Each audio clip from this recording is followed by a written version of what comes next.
Hey everyone, and welcome as we continue our study through the New Testament Gospels, looking at the 250 events in the life of Jesus. And today we're looking at Jesus healing a man with swollen limbs. This comes from Luke 14, verses 1 through 6. Um, Yesterday we looked at Jesus grieving over Jerusalem, and that was in John, and now we're switching over to Luke here. And so this starts with it's a short 6 verses, Luke 14, 1 through 6. On one Sabbath day, Jesus went to eat dinner in the home of a leader of the Pharisees, and the people were watching him closely.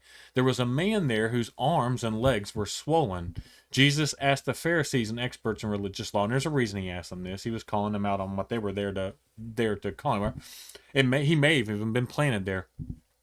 Is it permitted in the law to heal people on the Sabbath day or not? When they refused to answer, Jesus touched the sick man and healed him and sent him away. Then he turned to them and said, "Which of you doesn't work on the Sabbath? If your son or your cow falls into a pit, don't you rush to get him out?" Again, they could not answer. And so this is going to be a shorter lesson. We've kind of dealt with this type of thing with the Pharisees before. And, you know, we see earlier that Jesus was invited to a Pharisee's home for discussion in Luke 7:36. Again, it looks like he's invited. I don't think he just showed up. And there's a good possibility. Again, we don't know, but there's a good possibility that the reason this man with swollen limbs and swollen legs was there was because the Pharisees brought him there to test Jesus or try to trick Jesus. We don't know, but that's a possibility. Because really, the Pharisees didn't like to be around people like that. So it was interesting to see that he was there at that guy's house. This time, right, we have a prominent Pharisee. He's a leader of the Pharisees, and invite Jesus to his homes. And I would say, and most scholars believe it was specifically to trap him into saying or doing something which he could be arrested for, right? And so I think that's why Jesus asked him first. He knew their motives. He didn't just go and heal this guy. He's like, is it okay if I heal someone on the Sabbath? He calls them out on their hypocrisy. And so some of you it may be surprising to see, like, why would Jesus go onto the Pharisees' turf? Like, why would he do this?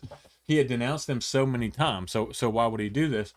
And um, but he was not afraid to face them, even though he knew the purpose. So they're trying to trick them and into breaking their laws and do this thing so they could get him into it. And so Jesus knew what they were doing, and he uses this as a teaching example. He uses this as an example for calling out their hypocrisy and seeing, and showing them who they were. And he says there at the end, he's like, "Look, which one of you doesn't work on the Sabbath? All of y'all work. If your son were to fall in a well, would they be like, oh, well, we can't wait. We have to wait till tomorrow to get him.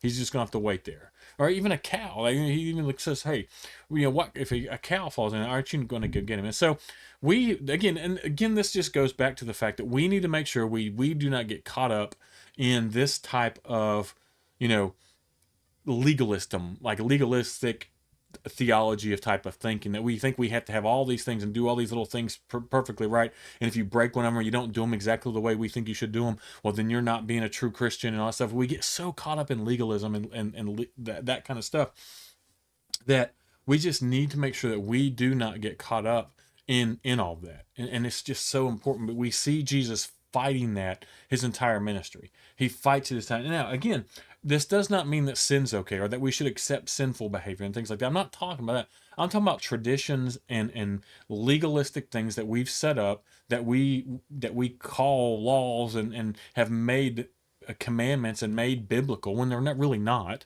right? They're things that we like, or they're things we've always done. But you know what? It's fine. Like, we can all do things differently, a little differently. It's not going to hurt anything. And this is what Jesus is pointing out in this. He's pointing this out to them, that, hey, you know, it's okay. Like, it's okay. You can't override the law, right? Or override what you think is right, and leave out compassion and love and mercy. That was Jesus's biggest thing. It's like, show people kindness and love and mercy, and be good to them, and don't use laws and stuff like that to get away from doing what was good. All right. So that's the main focus that we need to keep here, is just continue to follow Jesus' example in this, and making sure that we put people over our laws and our systems and all the traditions that we think are biblical. Sometimes make sure that we put people first and not those systems first. As always, I appreciate everyone for watching. This was a little bit shorter, but again, I appreciate the time that you take and spend. I know that you don't have to watch these, so I do appreciate those who do. If you share them, if you find them useful, share them with someone. If you haven't subscribed to our channel, please go ahead and do that. We are going to continue to produce stuff. We're going to finish this 250 events in the life of Jesus. I think this is like day 160 something. I think we'll end up with like 253 or 54 days because we split some of these into 2 days. But once we're done with that, we're going to go into some other stuff and look at more real life type things and things that we that apply to our lives and how we can better use the Bible and Scripture for that. So, if like I said, if you haven't subscribed, please do that. And as always, I appreciate you for watching.